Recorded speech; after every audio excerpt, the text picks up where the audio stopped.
1. I work in a huge refrigerated food-safe production and warehouse facility. We process and manufacture all sorts of food products and related ingredients. And the company is, rightly so, super paranoid about any sort of foreign material winding up in the food.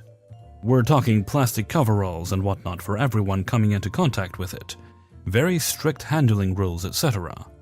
One wrong move that could even potentially introduce anything foreign to the line was grounds for instant termination.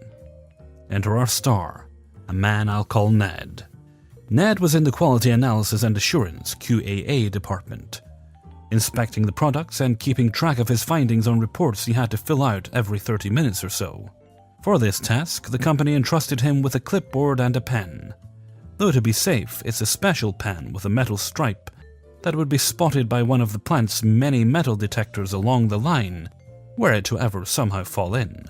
While it didn't take much imagination to conjure up what would happen to whatever fool dropped their company-issued name-engraved pen into the product, this didn't dissuade Ned from setting his clipboard, paperwork, and pen in all sorts of wild and precarious places, including on machinery and on support structures overhanging the line. My friend and the man who conveyed this story to me said that Ned would go berserk anytime anyone would move his stuff, and a place Ned seemed to favor was atop a control box of a machine my friend operated at the time. This machine overhung the line somewhat, and bordered a busy walkway that both employees and logistics moved supplies down all day. My friend and Ned battled over the spots that Ned would leave his stuff, but in the end, Ned seemed to win the fight. He carried considerable favor with the supervisor at the time, and so all attempts to notify management about this issue came up empty, leaving my friend looking like a jerk who kept moving another employee's critical tools. Very well, my friend conceded. If Ned didn't want anyone to touch his stuff, he sure wouldn't touch it. It wasn't long after when the inevitable happened. Ned had left his clipboard in its usual spot, and the machine was bumped by a logistics operator, passing by with a heavy-loaded powered pallet jack. The clipboard and pen tumbled from the machine and down into the food rushing past on the conveyor belt. I guess Ned managed to turn around to see it, and his face is described as priceless, just moments before the clipboard and pen passed under one of the metal detectors, about 6 feet down the line. An alarm went off like a bank was being robbed, and the conveyor system was emergency stopped further up by workers panicked by the unfamiliar noise.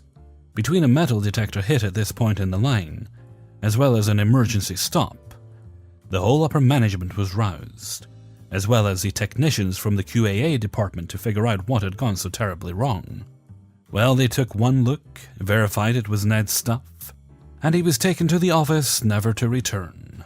The resulting investigation got 2 more people fired, and the supervisor who had, quite literally, let it slide by, quit to pursue other interests not long after that. Policies were changed, that if employees' company-issued equipment was ever found in non-designated areas, that it would be grounds for immediate termination. And at least one other employee has discovered that it was no idle threat since this all happened. It's not known whether Ned appreciated that my friend had stopped moving his stuff, though. Some things will forever be shrouded in mystery. 2. Several years ago, I was working in an American-style Chinese restaurant as a waiter. This was a family-owned business with lots of regulars. Workers here got to know people on a first-name basis and remembered who lives where. Most of the customers were really cool, but there's always a few that are the spawn of Satan. On this particular day that I was working, a gentleman called in for a delivery order, and as soon as his address came up on the computer, I knew exactly who he was. This guy was an absolute asshole when he's sober, and every food industry worker's nightmare when he's drunk. On days that he'd dine in, he was usually drunk, and complaining about everything he can about the restaurant and arguing with his wife. On days that he'd order delivery, he'd also be drunk and either shortchange our drivers and/or stiff them on the tip. I had to deal with this guy quite a few times before, so I mentally prepared myself for whatever was coming my way. Every time he orders, he demands that we give him extra containers of hot chili oil. For those not familiar with hot chili oil, it's crushed chilies cooked in oil. all made in-house and super delicious stuff. Not to mention pretty damn spicy. Because it's made in-house and not ordered in bulk from a restaurant supplier, we charge for it. For each order, we always give one container for free, and then charge 50 cents for each additional container. Mind you, these containers are the solid plastic cup containers, which is more than enough for most orders that come in. So this guy puts in an order for soup and fried rice, and demands we give him 4 extra containers of hot chili oil. I inform him that I'd have to charge him for the additional 3 he requested. He starts going off and yelling over the phone, saying some shit about how it should be free, blah blah blah, and pulls the "I'm a regular here, I should be getting something free." So I tell him that I can make whatever dish he wants spicy, so he can avoid getting charged the extra sides of hot chili oil. And I remember what he said clear as day. "Fine, make that fucking soup spicy. If it's not spicy, I want my whole meal free." So he gets the large soup that's roughly 32 ounce. I filled a quarter of that container with hot chili oil and the rest with soup. This is a wonton soup, so the broth is typically transparent. This thing was practically pure dark red, ready to destroy anyone's anus after consuming it. I took one whiff of that soup and my butthole clenched up as my eyes watered from the smell. I packed up that order and sent it out for delivery. After that day, that guy never came back in again. I did see him at the grocery store every once in a while, and I chuckle at how painful that bowel movement must have been for him. 3. This happened many years ago, and there's a bit of backstory, so bear with me here. I had been working in the cinema industry for many years, working my way from lowly usher up to full manager. I'd been working as a manager in a small, privately owned cinema, making a decent wage, but decided to take up a job offer from a big multiplex chain. Although it was less money, it was closer to home, and I felt there was more job advancement opportunities. Worst career mistake I ever made. The chain, let's call them shit show cinemas, was probably the worst employers I ever had.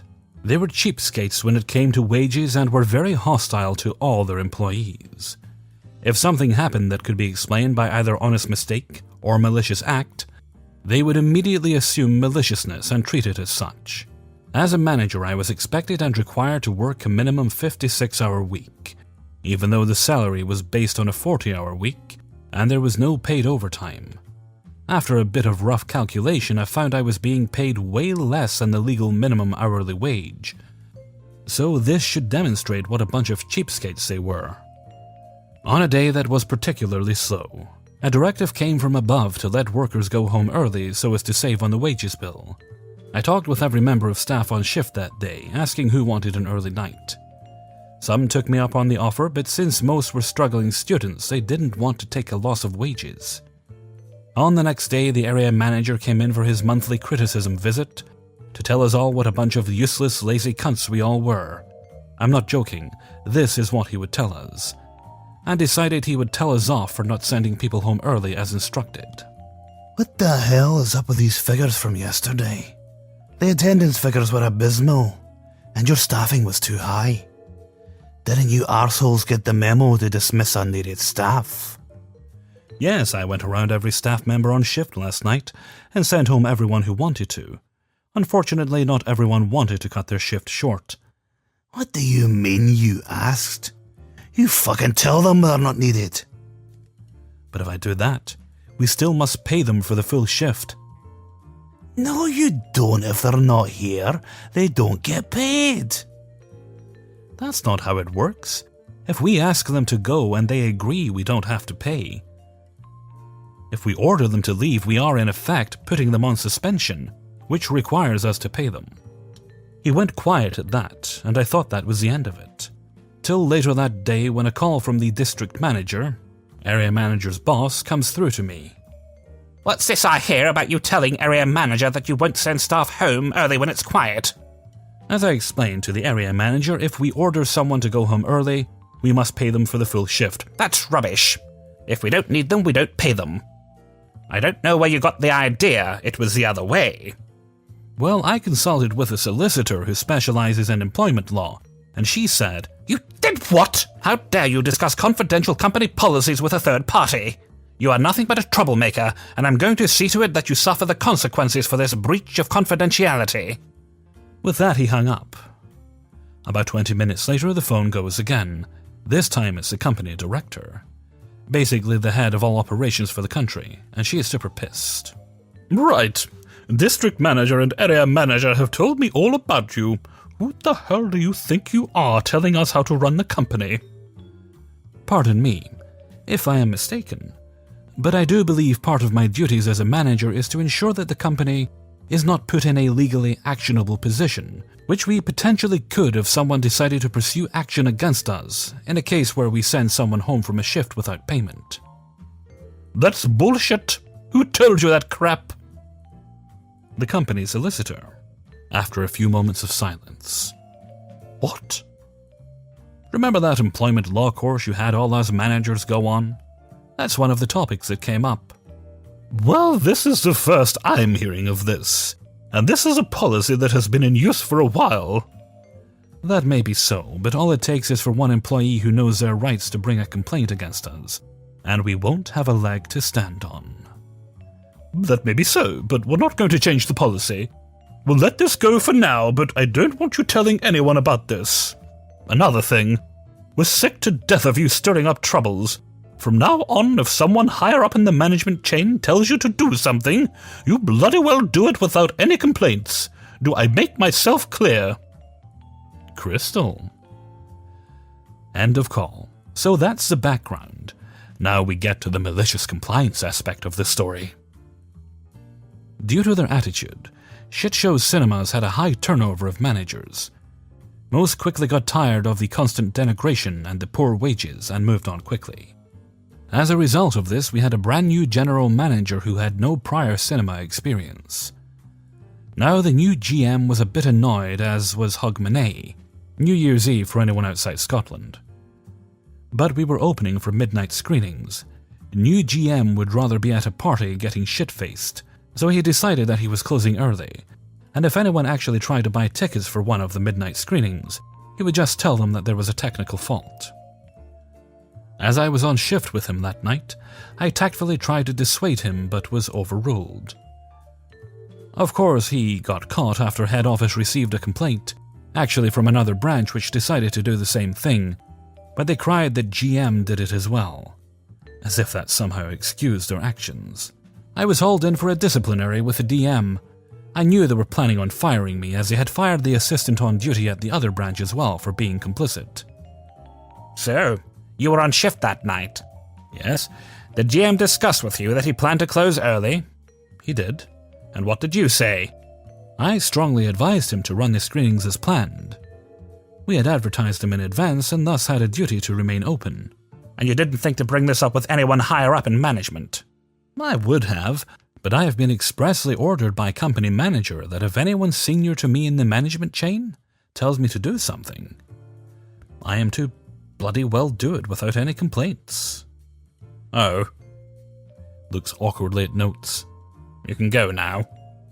So GM gets fired and I keep my job, but obviously I know my career with Shitshow is going nowhere. I receive no further promotion. I'm not ready for more responsibility, but I'm expected to train new management employees with no previous cinema experience, who have been hired straight into a position senior to mine. Thankfully, not long after, I managed to move into a much better paying IT position, and could wave goodbye to the worst employers I have ever had. And for those wondering, while I didn't tell anyone about the labor laws, a few strategically placed pamphlets entitled Know Your Rights mysteriously appeared in the staff room. 4. So I worked for a big orange DIY chain in the UK.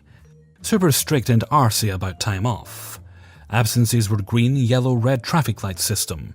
Yeah, roll your eyes. It's dumb, right?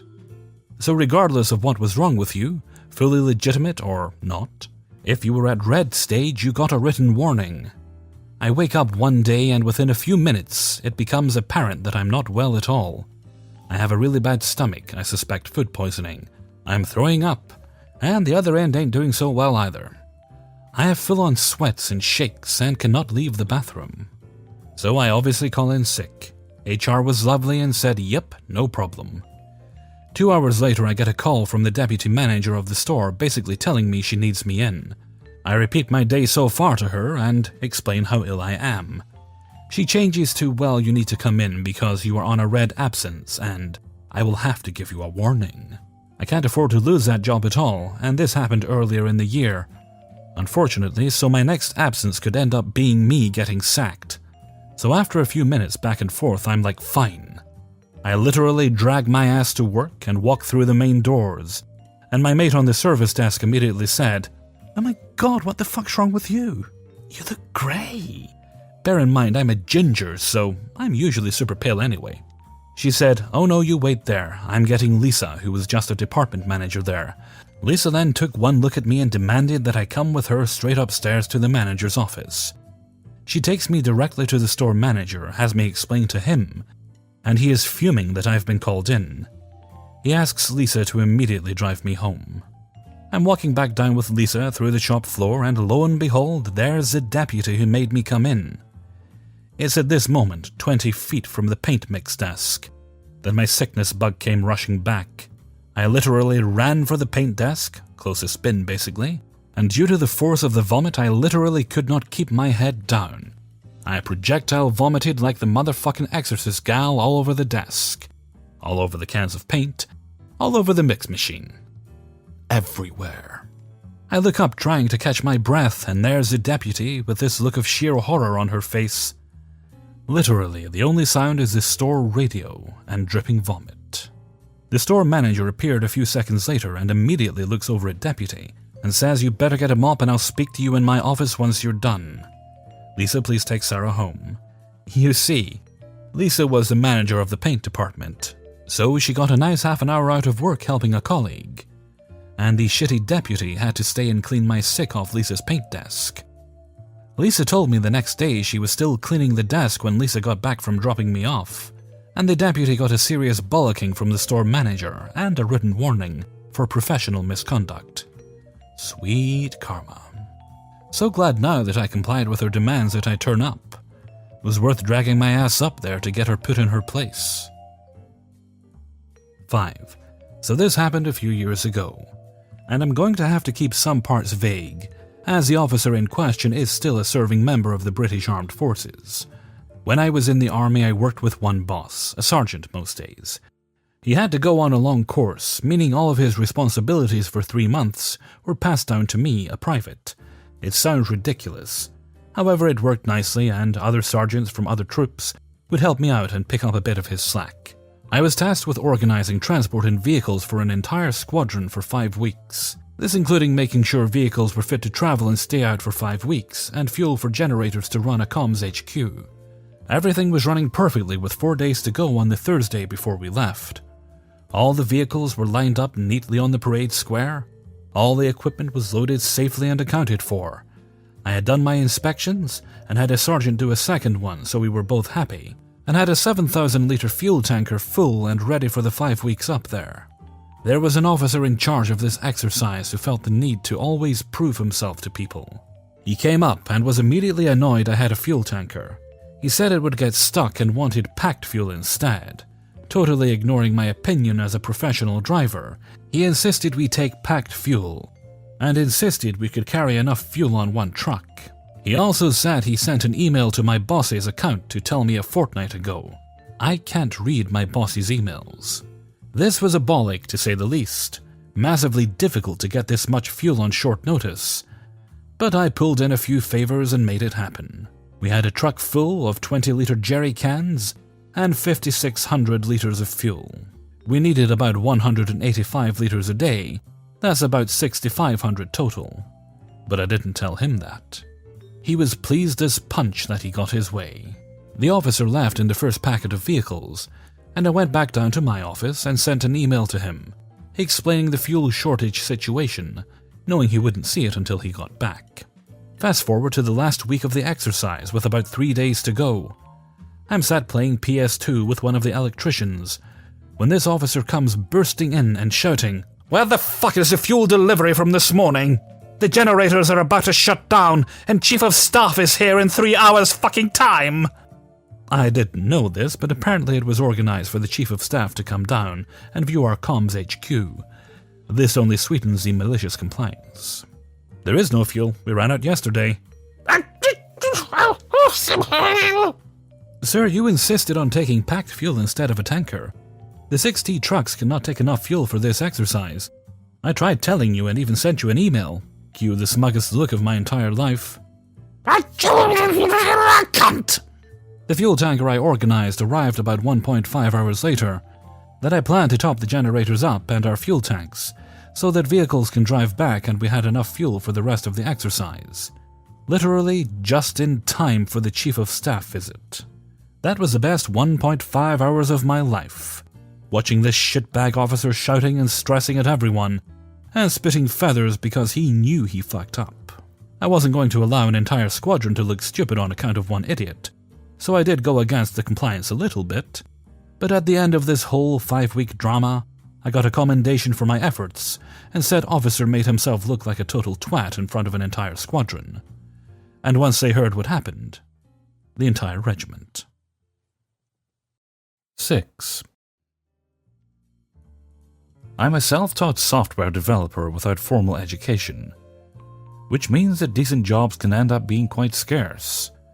Most of my career has been spent freelancing, which worked out great for the most part, but in 2017 I was offered a position at a relatively small, 8 full-stack developers, 2 WordPress developers, and far too many managers, software development company.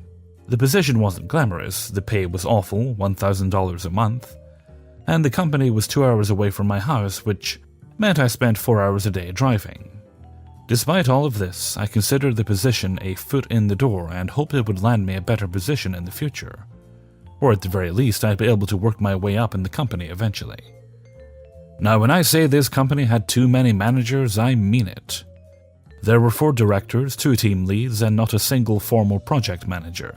The managers, who didn't code, they just handled admin and managed clients, made up nearly 40% of the company. They each had their own ideas of what developers should be working on. With nearly 20 big clients, some of which were local branches of multi-billion-dollar multinational corporations, or local big names, each developer had to juggle multiple projects that were supposed to be their #1 priority. Within a month of working there, and with absolutely no training, I was handed a massive project that involved writing bespoke operating software for an extremely complex piece of custom hardware, with many components and modules that were supposed to communicate and work together.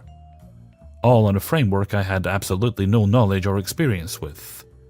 Why did we accept this project?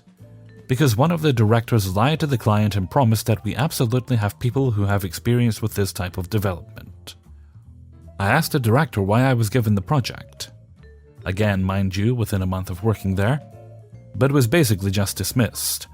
I brought up my concerns every time we had a meeting about it, and even once in a company-wide meeting, but I was ignored each time. To my horror, I soon learned I'm supposed to work on this project alone. About a week later, we received the 100-kilogram piece of custom hardware, and I'm set to work. Whoops, turns out the drivers for the hardware were poorly written, so now I have to worry about that too. I try to juggle all my projects, including rewriting the drivers and low-level code. But each time I get ahead in one project, all my other projects lag behind and I get in trouble. Eventually I put my foot down with 2 of the directors and tell them to either put me solely on the custom hardware project, CHP from here on, to stop overpromising my delivery dates on my other projects, or put more than just me on the CHP project.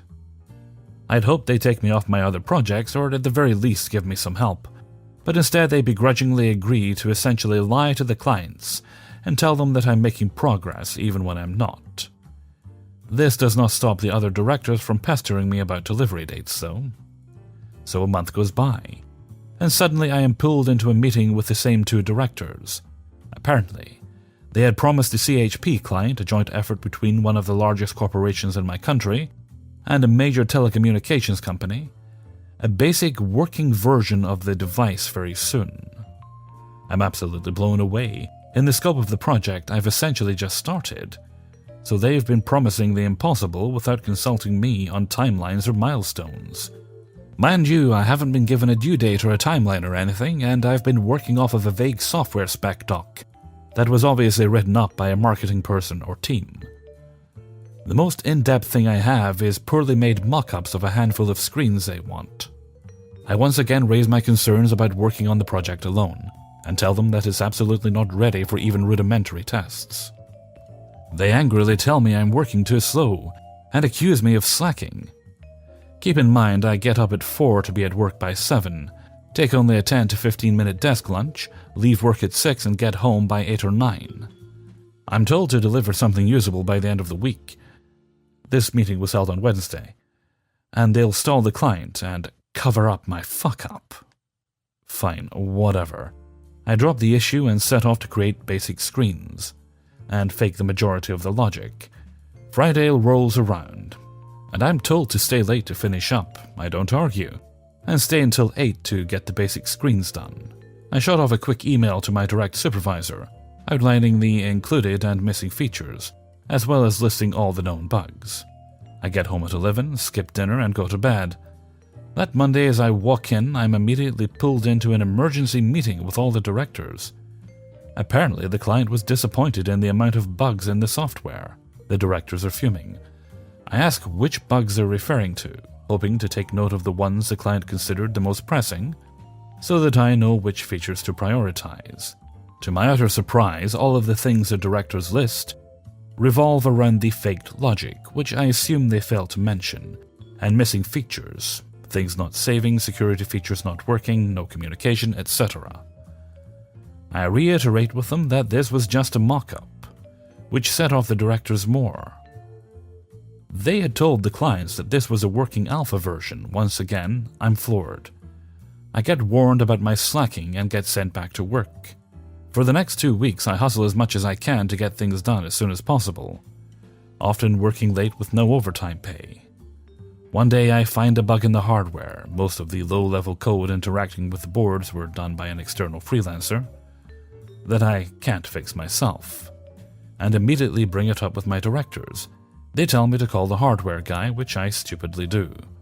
A week goes by, the issue hasn't been fixed, and I get the blame for it. Hardware guy denies that I called him. I have no paper trails. From then on, I only communicate with him by email. And the times I do phone him, I shoot off an email and BCC all the directors as well as the clients. On Tuesday, I'm told I need to come in the weekend without pay, of course, but I decline because my fiance's only living grandmother was in the hospital, and we were going to make the 1-hour trip to visit her. I repeatedly make it clear I'm not coming in. The weekend rolls around and I get a furious phone call from my direct superior, demanding to know where I am because he's at work and he came all this way. He lives 5 minutes away, with traffic. I tell them I made it clear I wasn't coming in. But again, I was fucked by my own stupidity. I never told them in writing I am not coming in, so they continue to insist I have to come in. Eventually I relented, went in on the Sunday, and make the now 3-hour drive, cutting the trip short with the reluctant blessing of my fiancée. Luckily her gran ended up being okay. Eventually, every release of the CHP ends up having more bugs, and they end up piling up faster than I can patch them because I have to develop new features with each release. One day I'm pulled into a meeting once again, and told that the amount of bugs is completely unacceptable, and that I need to start pulling my weight or else they might regret hiring me. I tell them to give me more time between releases, and they promise to do so. The next day, they're all back to hounding me about when the next release is coming. Remember, I also have 3 other clients that I have to work on in addition to this shit show. A few months go by, and I'm getting more and more stressed out and barely keeping up with the workload. Then I get news that caused me to get absolutely reamed by my bosses. The big corporation pulled out of the deal because the software keeps having more and more bugs, and each release is more unstable than the last. While the telecommunications company was still continuing the project, we had just lost the majority of a $1,000 a year contract. I sat there quietly and calmly while being attacked professionally and eventually even personally.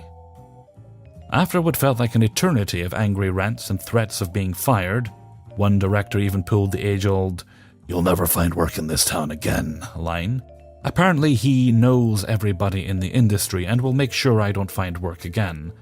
I bring up the fact that they keep telling the clients the software is bug-free, stable, and can be considered a version they can use live. I stupidly expected them to sheepishly admit that I was right and apologize. But instead I get blamed even harder for it than before. At this point they're even accusing me of lying to them, saying I am the one who told them the software is stable. This is completely mind-boggling since each time one of them lies, everybody in the room knows they're lying because we all know the real story. But they just keep at it. After they all calm down, they say that I should seriously consider whether I want to keep working there or not, and that if I don't want to be there, I should just leave. Then it dawns on me that they're right. I bow my head humbly, telling them they're absolutely right. Satisfied that my spirit had been crushed, they adjourned to the meeting with another warning and threat. The next day I handed my letter of resignation. The company had no HR, so I just gave it to the secretary to give to my superior when they come in, since they'd taken the day off for stress reasons. I also emailed the letter to my superior for good measure, learning to always keep an email paper trail. I know full well that without me the client will back out and they'll lose the contract. Since I'm the only one familiar with the tens of thousands, potentially hundreds of thousands, I never actually checked, of lines of complicated, hastily written spaghetti code with no documentation. This isn't really stuff you can look up on Stack Overflow either. I get multiple furious emails and SMSs accusing me of all sorts of things. I only reply once, in email to all the directors with no subject or body. The only thing in the email is my photocopied notes from the last meeting, which ended with multiple notes of a few verbatim quotes regarding the fact that I should leave if I don't want to be a company man and a team player. I never heard back from them again, other than for my final pro rata paycheck and small benefits payout. I was at the company less than a year. According to an old colleague of mine, they did end up losing the client. The directors also apparently spent a week shit-talking me to everybody in the office. I have since freelanced a bit more before recently starting another position at an amazing company for very decent pay and much more satisfying work. 7. So I worked at a bakery sometime shortly after I graduated college. It was a good job and it paid well.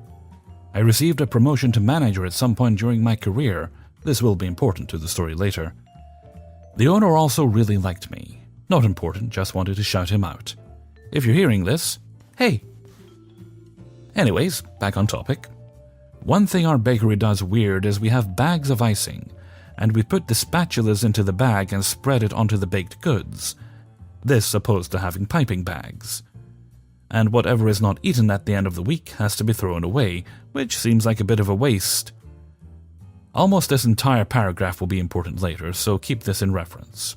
So it's a Friday, and business is slow. A customer here or there, maybe a few every couple hours. So in between customers, we don't have much to do. But it's an hour to closing time, so I don't want to take a break. I just want to push in through and get the day done. But there were a couple problems. The cookies aren't selling, meaning the icing wasn't being used, meaning almost an entire bag would have to be thrown away, which I thought was bullshit. We shouldn't have to waste this much icing. I talked to the owner and we agreed to put on a special. Buy one get one free for cookies, coffee 25% off, and sure enough, business starts picking up. We're making dollars and getting rid of the icing. But the small burst of business doesn't last, and eventually we're empty again. Now here's where the malicious compliance starts. A woman with a classic, "May I speak to your manager?" haircut comes in, clearly mad about something. She orders the special, extra icing, and orders it to be made immediately. "My time is worth more than yours." I'm thinking, bitch, don't order my stuff around like that. Now, we put on extra icing on both cookies and try to give it to her. She says, "No, extra icing." So we send it back and put on more icing. She sends it back, saying, "Idiots, what part of extra icing don't you understand?" So we put on even more icing and put a dipping cup of icing. And you guessed it, she sent it back. I'm not having any more, and neither are my 2 colleagues. So we decide to MC this woman. We start brainstorming on how to do this. We think about giving her a blank cookie and get her to put her own icing on, not ours. We just give her icing cups and keep the cookies and pour her coffee on her cookies. But the bitch is demanding her cookies, and I just got an idea. It's 30 minutes to closing, and whatever we don't sell is going in the trash. So, we have to try to get rid of whatever we can. We have a 75% full bag of icing, and we decide to get rid of it in one shot. Now she's putting on a get-up saying she wants it to go, and she demands the manager. We'll deal with this later. We take the icing bag, put the cookies inside, pour the coffee into the icing, and shake up the bag to ensure it would mix. I added a little more coffee to make sure it tasted like her order. We write "takeout" in Sharpie on the bag and hand it to the woman. We're laughing our asses off, and the woman screams, "What the fuck? Is this funny to you? Let me speak to your manager." So I say, "Gladly." And with a straight face, I walk to the lockers, get my manager vest, and put it on. Walk back out and say, "Hello, ma'am, what seems to be the problem?" And she screams, attracting the attention of everyone within a 5-mile radius of the cafe. She yells, "You stupid sons of bitches! I'm going to sue your stupid asses, you stupids!" Now, I say stupid because I can't actually say what she said, but you get the idea. She throws the bag right at me and storms out. But I throw it back, and when it hits her, it bursts open, exploding with coffee icing and cookies all over her. She runs off, giving us the finger. I think that was the best day ever for that cafe. 10 out of 10, would work there again. 8. So I worked at a mid-range spa as a massage therapist for a couple of years. At first, things were good. It was a startup, and we had some creative input on how to better bring in and keep clients, and how things could be handled better for the employees, until the owners let the power go to their heads. I was hated in particular. I got in trouble for literally everything. My voice was too loud. I laughed too much. I talked too much to my coworkers and clients. My lunchbox was too big for the double-sided fridge. I shoveled my feet when I walked. I came in too early. I didn't come in early enough.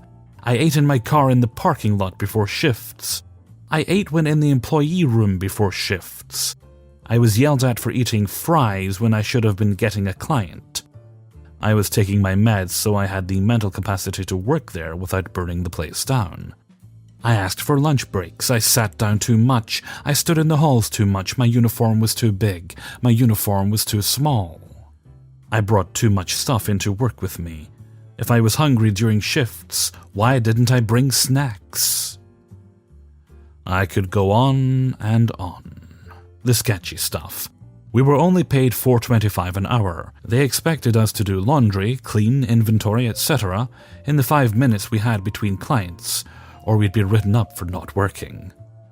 They took our tips and would make it seem like they were paying us minimum wage. They started removing mandatory breaks and reprimanding us for eating between clients. The owner's husband, who was jobless for a reason I shall state later, said, "I only hire women because they have to listen to me." He would constantly belittle us. We couldn't have bathroom breaks if we were waiting for a client to get on the table. He would make off-the-wall remarks to all of us. His wife was a passive-aggressive bitch who added smiley faces to her notes, telling us we didn't work hard enough. Many times, if someone were to complain, even about the dumbest of things, they'd dock our pay or not pay us at all for the table time, but keep their enormous cut of the client pay. They made the front desk and a few ass-kisser therapists spy and write down every move we made if they weren't there. 8:27, someone went to the bathroom, spent 3 minutes in there, washed hands. 12:42, someone had a Snickers bar, threw away a wrapper, licked fingers, but washed hands after. They were power-hungry and stingy, useless enemas. I came in one day at 12:47, 10 to 15 minutes early as they requested. They giggled and said something and proceeded to write me up for being late. I wrote a note asking to cut my hours to work elsewhere. I didn't care that they were busier or had nicer facilities anymore. I came in the next day, after my 20-minute drive in the morning, to have the owner's husband, bitch couldn't even do it herself, say, We need to talk about this note. Just wait while I put down my bags. No, we're having this conversation now. Okay, what's up? Obviously, you don't want to be here. Duh, none of us do, but we got bills to pay. So you're not gonna work here at all. Leave, now.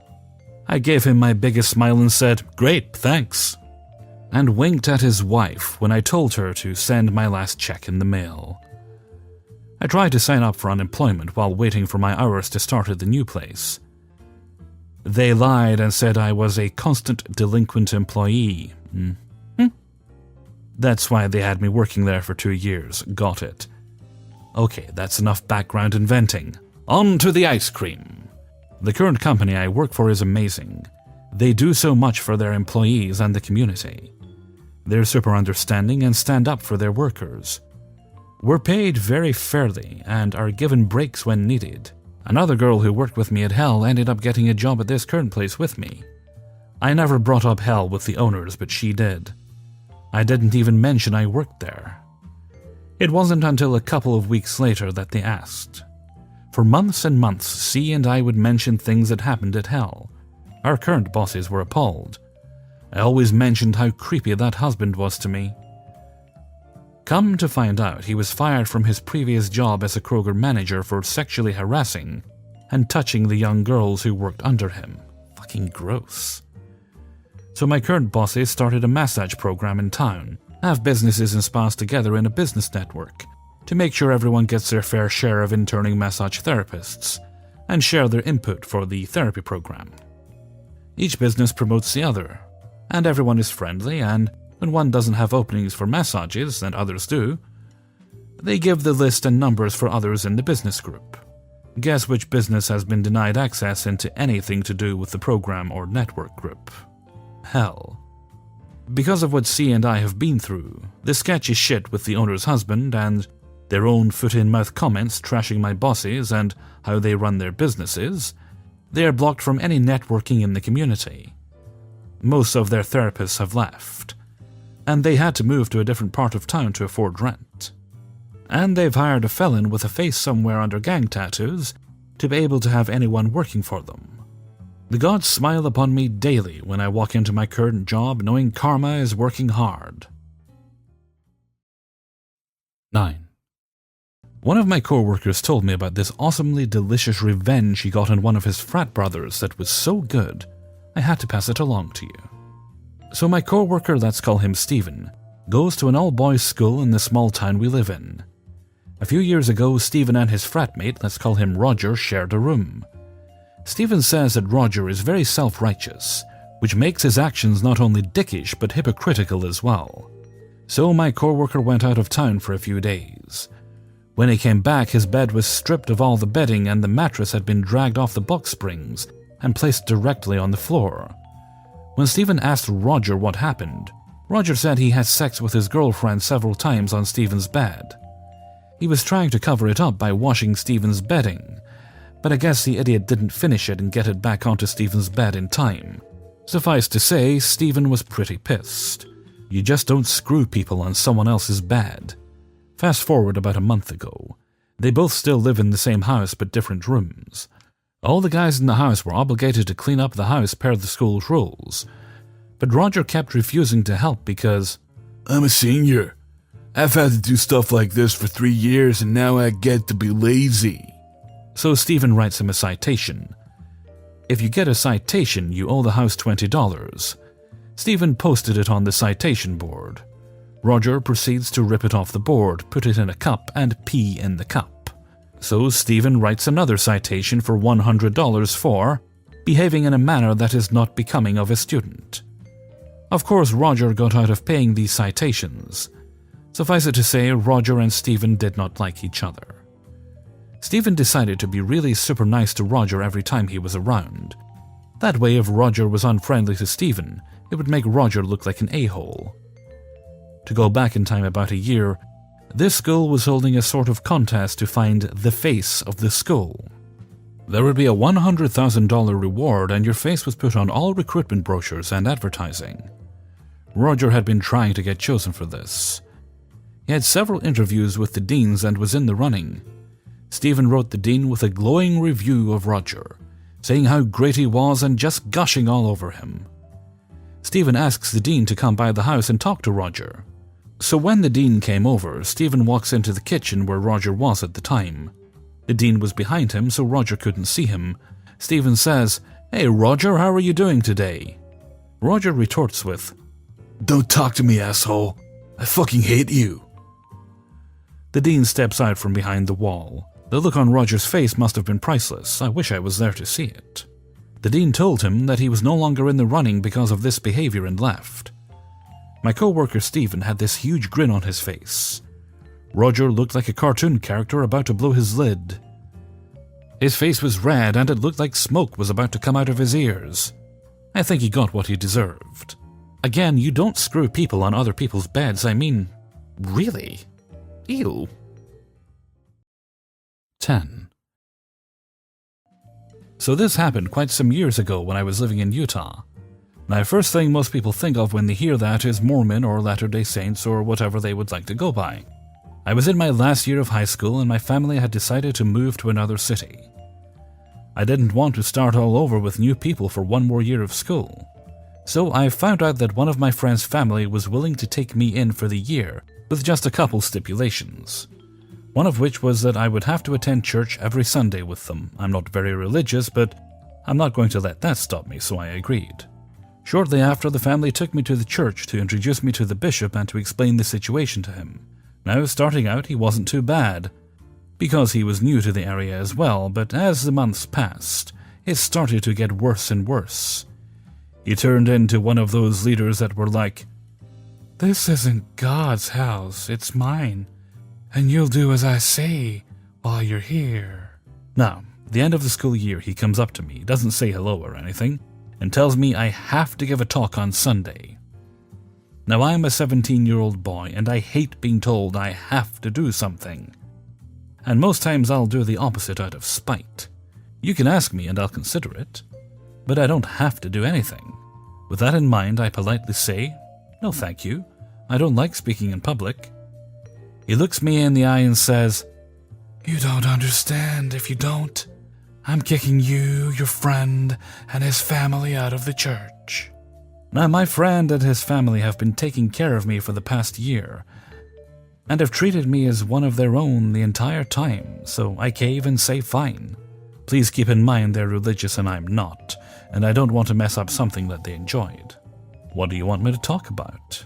Based on what I have taught you, I want you to tell everyone what your beliefs are in this church. With my inner smartass and asshole doing backflips at this point, I answer with a slight smile. I can do that. Sunday comes, and halfway through he gets to the podium and asks if there was anyone who would like to come up and bear witness. There were a couple of people who got up and said their piece. And then he motioned to me. Now was the time. So I got up and stated my name. And based on what the bishop has taught me, I believe this church is nothing but a lie, and anyone who follows it is following nothing but another cult. We hear someone who says they have spoke to God, and we think that they're crazy. But the founder Joseph Smith says it, and has 2 gold bricks to prove it, and all of a sudden he's a prophet.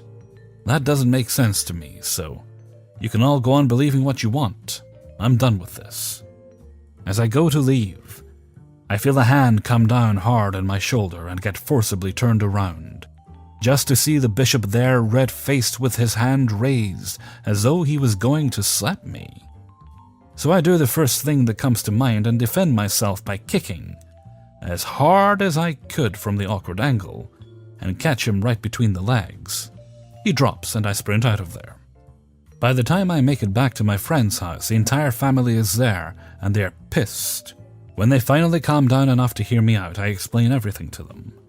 They ask me why I didn't say anything earlier, and I really didn't have an answer for them. Gotta love the teenage mind. Cut to a couple weeks later, and I receive a letter in the mail from the Quorum of 12. I guess they're like the people in charge, stating that I am no longer welcome in that or any other LDS church. No skin off my nose, but since it was a condition of me staying there, I ended up having to leave early. Note, Please bear in mind that these aren't my actual beliefs in the church. I was just giving him what he wanted. Hey everybody, Hellfreezer here, and thank you very much for listening to the Revenge is Ice Cream Archives, Episode 9. And thank you very much to everybody who allowed me to use their stories. I only just woke up, but I think the sun is peeking in the window. That might encourage me to go out and do stuff today, but I have things to do indoors first. I've been working ever closer to cleaning up what I refer to as my depression mess, which is just junk and boxes and things in 2 rooms, mostly in 2 rooms, that need to be tossed out. I keep the rest of the house relatively tidy, but finally getting around to that, so that everything can be nice and clean and shiny for when my partner Jack arrives in a couple of weeks. I'm very much looking forward to seeing them. But for now, work must continue. So I hope you all have a great day, and I'm going to head off for now. So until next time, thank you very much for listening, and take very good care of yourself.